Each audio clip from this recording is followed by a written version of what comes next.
por los dos. No sé sentirme halagado o preocupado. Don José. Bueno, Oiga. si una muchacha bonita te dice que eres guapo, Sí, tómalo no como un le halago, pero no se lo crea. creo. También en el top 5, Sí, sí, top 100. guapa ella.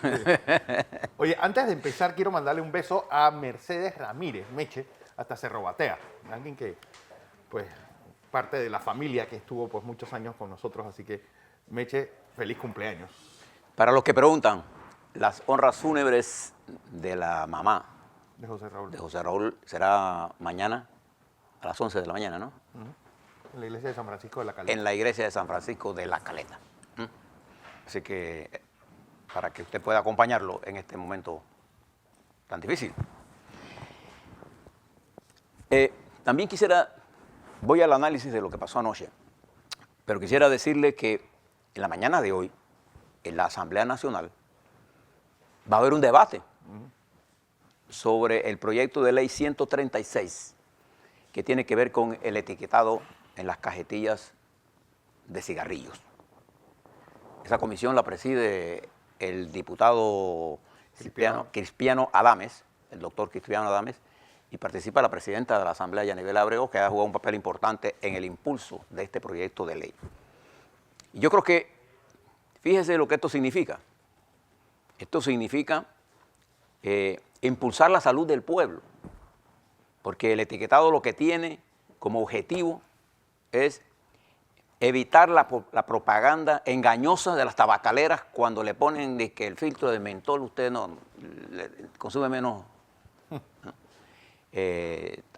tabaco o nicotina. Entonces yo quisiera invitar a los diputados a que hoy nos den una grata sorpresa de no tener temor a enfrentar a esos gigantes de las tabacaleras, porque de una cosa usted puede estar seguro, de que si usted fuma, le va a pasar exactamente lo que dice las tabacaleras, se va a morir. Y el problema es el costo que eso tiene al sistema de salud pública. Más de 110 millones de dólares le cuesta al sistema de salud pública atender a los pacientes con enfermedades asociadas al consumo de tabaco en cualquiera de sus manifestaciones, sea electrónica, sea cool, sea con mentol, sin mentol, lo que sea. Yo espero que el doctor Ames, la presidenta de la Asamblea, enfrenten con firmeza toda esta ofensiva de las tabacaleras que están opuestas a esto. Ya nosotros hemos avanzado en la lucha antitabaco, demos un ejemplo de que realmente no tenemos miedo a enfrentarnos a las transnacionales. Algo parecido a esto vamos a tener que hacer en las farmacéuticas para enfrentar lo que ya es un problema endémico, no es la palabra endémico, que es un problema agobiante, recurrente, aberrante, de ese abuso de las farmacéuticas en el costo de las medicinas. Esto no se resuelve con demagogia, esto se resuelve con liderazgo, con firmeza. Hay que enfrentar este problema. Y si no tienes relaciones con las farmacéuticas. Y si no eres parte de los que te financian ellos. Claro, es que aquí llegan con el pecado original montado en el yo espero que mañana le podamos avisar a ustedes de que esto salió. Porque tengo información del alto lobby que está haciendo las tabacaleras. Wow. Vamos a esperar el resultado. Porque sigue siendo muy bajo el porcentaje de personas que fuman aquí, ¿no? Porque ha bajado por el costo de las cajetillas. No solamente eso, sino por todas las medidas que nosotros hemos tomado antitabaco. Nosotros hemos desarrollado desde la administración de Martín Torrijos, que firmamos el acuerdo de la OMC contra el tabaco. Hemos avanzado mucho en la administración de Martinelli, se aumentaron los impuestos al consumo y hubo quienes se opusieron, entre ellas la tabacalera, y comenzaron a inventar cifras de que el alto precio había bajado los ingresos y en realidad fue todo lo contrario y después dijeron que había aumentado el contrabando. Está probado en el mundo que parte del contrabando la ejercen ellos mismos, los que están en esta industria. De manera que vamos a ver, el etiquetado es algo que ha avanzado en el mundo, nosotros nos hemos quedado atrás. Bien, vamos a esperar mañana si le podemos dar una buena noticia en esto. Veamos el análisis del debate. Yo quisiera que usted tuviera en la mente no voy a convencer a ningún PRD, ni a un panameñista, ni a ningún Cambio Democrático, ni que está a favor de otro de si quién ganó o no, porque ellos tienen ya su candidato. Su decisión tomada sobre esto. Pero aún los PRD, los panameñistas, los Cambios Democráticos y los FAT y los tres independientes tendrán que coincidir en algunas cosas que le voy a decir o tendrán que pensar en lo que le voy a decir. Tampoco voy a decir que no hubo debate y que, bueno, que no fue soso. No. Yo creo que hubo un debate que nos dejó a nosotros una radiografía de lo que está ocurriendo. La primera cosa es que se está demostrando con claridad lo que nosotros le hemos dicho aquí. Los indecisos en el Panamá representan más de un tercio del electorado, que no están satisfechos con el sistema. Y hubo una gran audiencia anoche sobre este tema, una gran audiencia.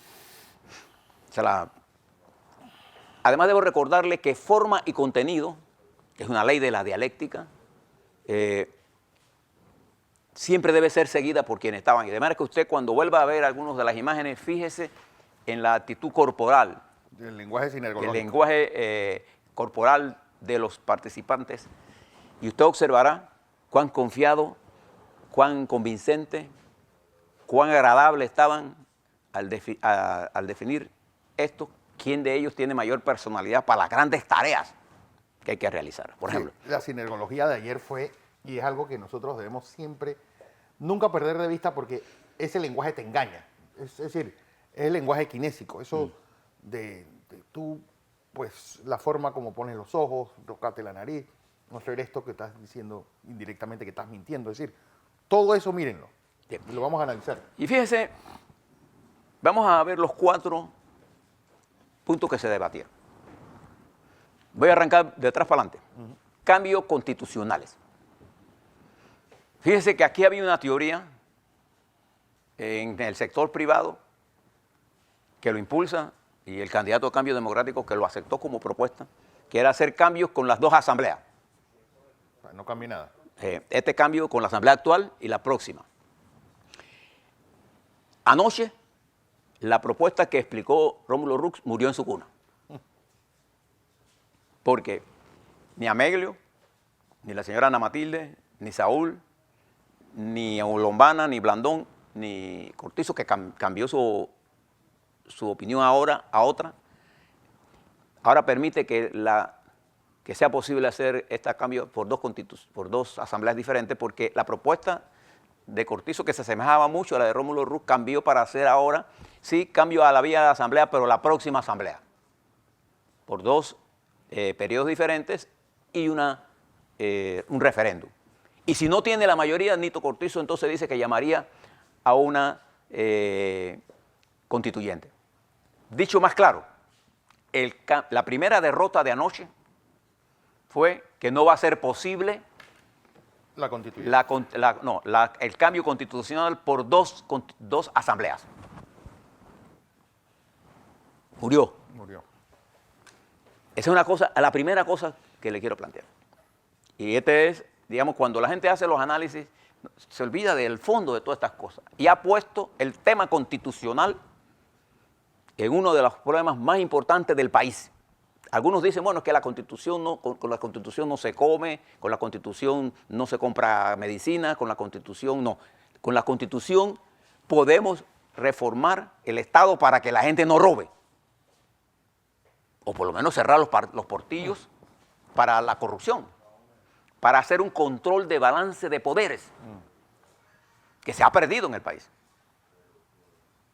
Entonces, allí creo que el primer logro del debate de anoche, la primera lectura que usted tiene que hacer es, bueno, quienes proponen el cambio constitucional por las 2 vías de 2 asambleas, esta y la próxima, murió.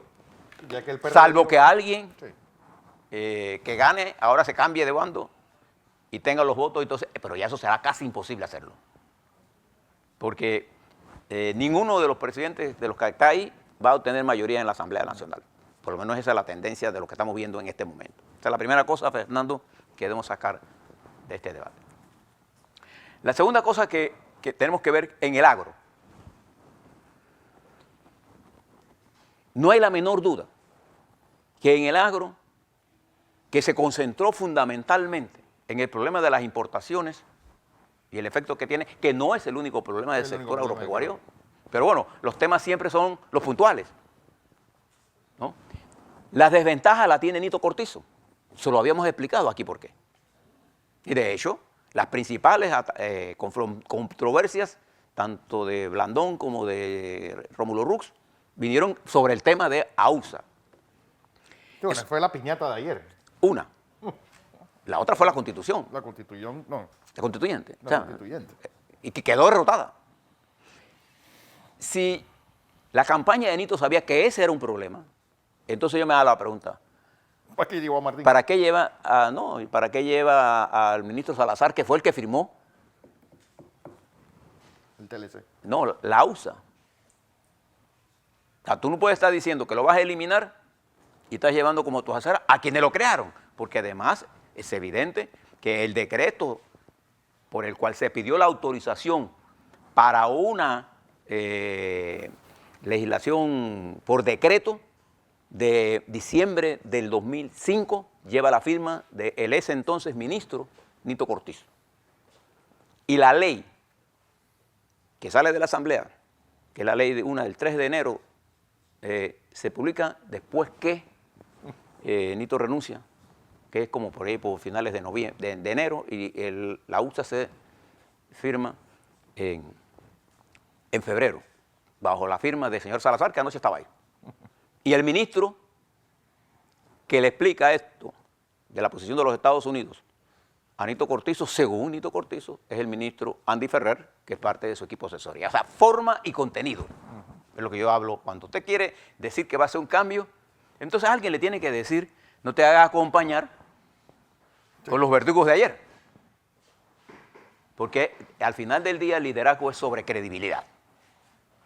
¿No le parece? Creo que es un error conceptual en el manejo de esto.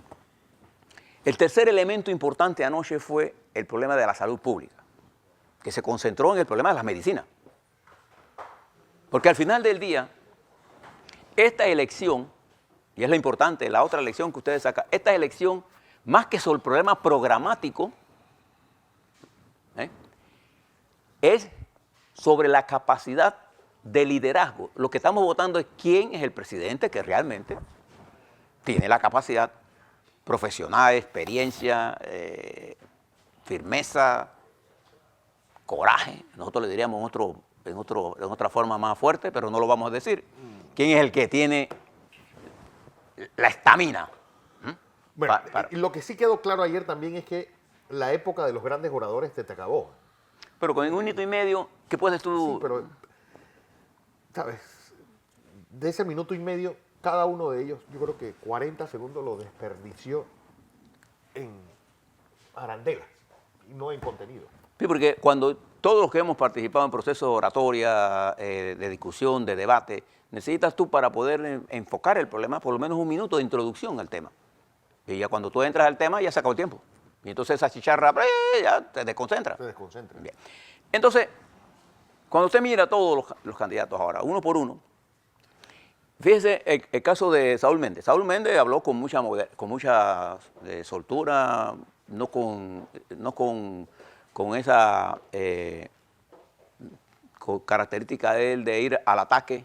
No, un hombre que parecía que lo hubieran dopado. Sí, pero su propuesta de hablar contra el neoliberalismo, contra una economía humanista. No hay ninguna economía humanista. La economía o es capitalista o es socialista, punto. No hay ninguna otra. No hay tal cosa como una economía. Tercera vía no existe, eso no existe. Entonces creo que le costó hacer lo que Lula da Silva hizo cuando fue presidente.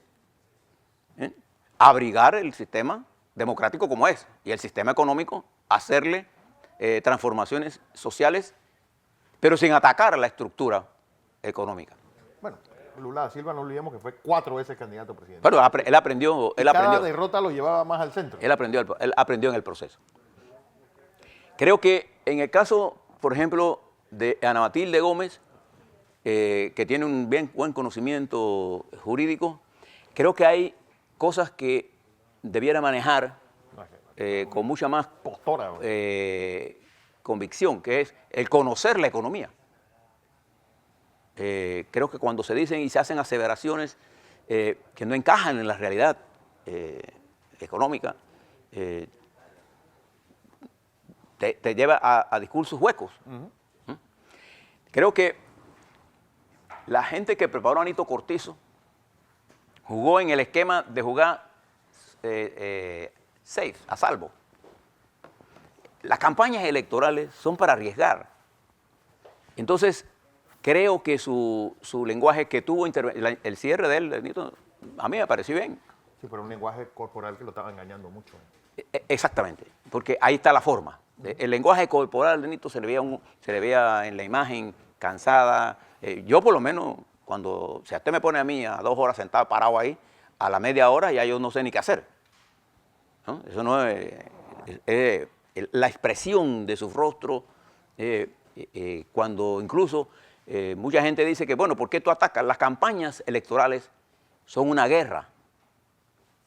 Yo no sé ustedes de qué se extrañan. Es más, si usted observa todas las campañas en el mundo y hay debate, lo que se da es una discusión fuerte entre usted y yo, Claro. para definir Para ver quién es el que quién es el de verdad. Porque esta decisión, ¿qué es lo que necesita Panamá en este momento? Necesita un líder. Lo que está en juego en este momento es liderazgo. En ese sentido, por ejemplo, creo que este muchacho Lombana hizo un esfuerzo importante en ese camino, pero se quedó en la corrupción. Y no le dirigió el mensaje aparte de la estructura del electorado. O sea, cuando tú vas a un proceso de esto, tú tienes que tener el electorado en la mente, ¿no? Y creo que la intervención de Cortizo fue precisamente como parte del criterio que ya es un problema de ganar y esperar. Entonces, cuando ya tú crees que tú ganaste, tú cedes terreno. Yo no conozco ninguna campaña que se gane. En la víspera. No, se gane sin pelear. La mejor defensa siempre es el ataque. Y a eso apostó el candidato panameñista Blandón, que fue a expresar que lo que está en juego es que lo por el que vamos a votar es quién va a ser el próximo presidente y cuáles son las cualidades de ese próximo presidente. Y a eso apostó. Creo que una de las cosas que limita este tipo de eventos es la falta de interacción entre un candidato y el otro, que es lo que nos hace falta, porque creo que lo que nosotros hemos hecho con la ley electoral es hacer un sistema insípido. Este sistema electoral, no somos los panameños nos gusta la discusión, la controversia. Es más, en el vernáculo, en nuestras canciones vernaculares hay un torrente que se llama la controversia, que es el más querido. O sea, a mí me gustaría saber, me gustaría ver una controversia en un TAT entre Ana Matilde Gómez, por ejemplo, y Lombana, entre Nito Cortizo y Blandón. Pero es que entre Ana Matilde y Lombana es como que si estuvieran discutiendo en un espejo. Y entre Lombana y Blandón. Pero no es importa. que Pero, Fernando, lo que te quiere decir que tú sacas más de esa controversia, ¿no es así? Porque al final del día, ¿qué es lo que estamos diciendo? Fíjese, y creo que Rómulo cometió un error de decir, guarden la factura me parece el colmo de la demagogia. Guarden facturas para que te reembolsen qué cosa. En primer lugar, ¿cómo se reembolsa una factura de un gasto que ya yo tuve? ¿Bajo qué ley? Y decir, por ejemplo, que este país lo que sobra es el dinero, esa es la demagogia más grande que yo he en mi vida. Todos lo dijeron, ¿Sí? lo directo o indirectamente. Aquí yo no sé. Sí, pero alguien que pobre. lo usó sí, pero para decir cosas que no son ciertas. Mire si no son ciertas. Cuando usted dice que aquí lo que sobra es el dinero, observe las finanzas públicas panameñas. Aquí lo que hace falta es dinero. Las Sí. necesidades son Por infinitas. ejemplo, claro. Pero si tú ves que están aumentándole a fiscales, a policías, Pero eso, y todo el mundo habla de millones. Ayer este hombre diciendo, no, que yo encontré ya 800 millones de dólares. Como Pero si el de- presupuesto de- fuera una especie de dónde? oro del escondido. ¿De dónde? 800 millones de dólares es mucho dinero. Pero fíjese los números. En la República de Panamá, el gasto versus el Producto Interno Bruto es el más bajo de toda América Latina. Chile, que tiene grado de inversión más alto que nosotros en términos de El único que calificación, tiene- no, tiene más México- alto, México y Chile. Pa. pero tiene más alto, Tiene más alto que nosotros. Entonces, pero nuestro nivel de endeudamiento está en el 37-38%, cerca del 40%, que ya nos quitaría el grado de inversión. Entonces, cuando usted habla de que lo que sobra aquí es dinero, usted está diciendo una falacia. Porque eso no es cierto. Aquí la gente le perdió el respeto al dinero. Porque lo que Necesita- hace falta en Panamá es que nosotros podamos entendernos. Y fíjese que la primera cosa, ¿cómo yo hago una reforma educativa? A ver, no solamente es un problema de dinero, es la capacidad de liderazgo que yo tenga para concertar posiciones entre maestros, profesores, alumnos, la sociedad, para discutir cómo vamos a hacer esa reforma. Le voy a dar un ejemplo, por ejemplo, fíjese, Fernando.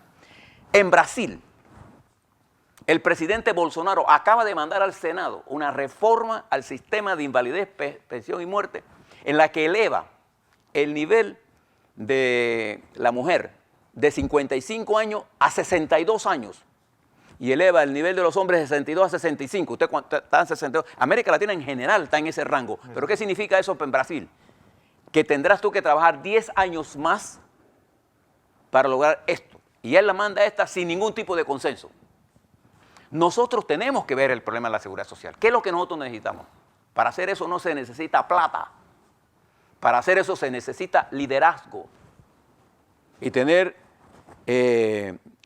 alguien por ahí me está soplando una palabra que no la puedo decir, necesita tener estamina.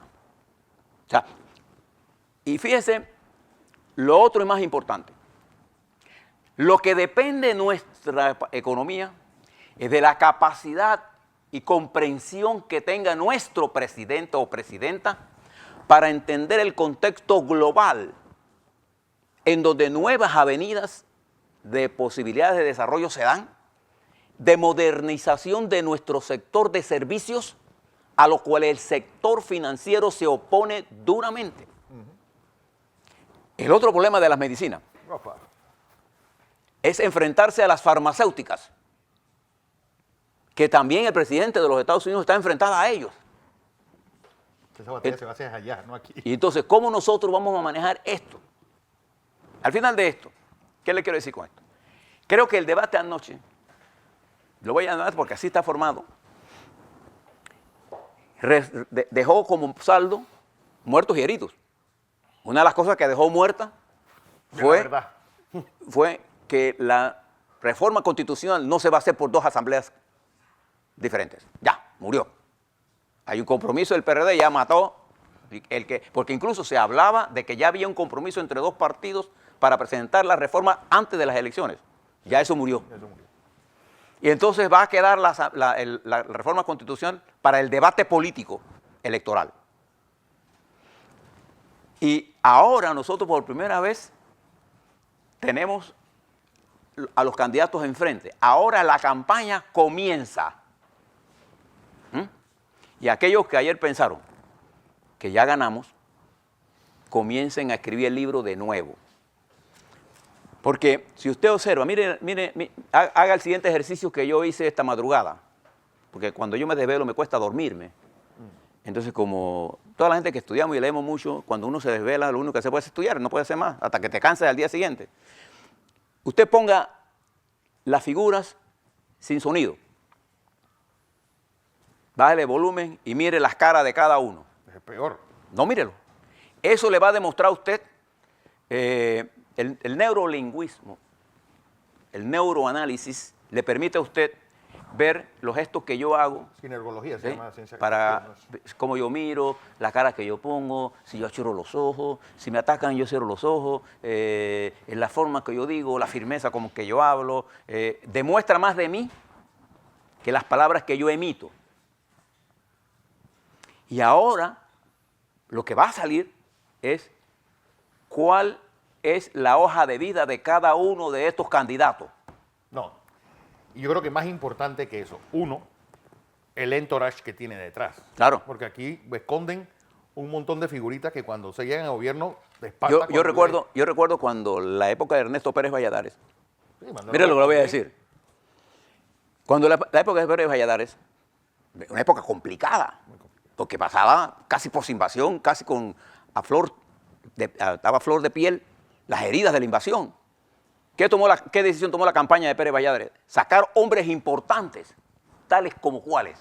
Rómulo Escobar Betancur. Imagínate, Rómulo un Escobar. hombre, Mandalo a la retaguardia. Imagínate Gerardo González, entre otros.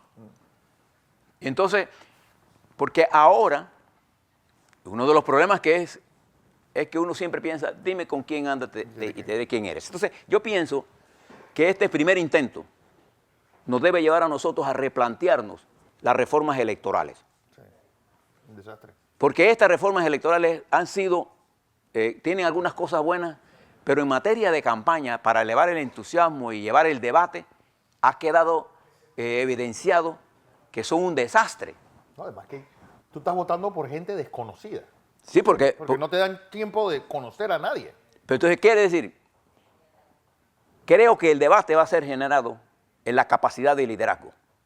Creo que lo que va a suceder, fíjense otro elemento importante, los dos candidatos que le deben su presidencia y su ascenso al poder a los diputados han tomado distancia de sus diputados. Hablando del Entourage. ¿Sí? Y eso es un riesgo bien alto. Hubo una pregunta, creo que fue Sarru, que le dijeron, ¿qué piensa usted de su presidenta sobre la publicación de las planillas?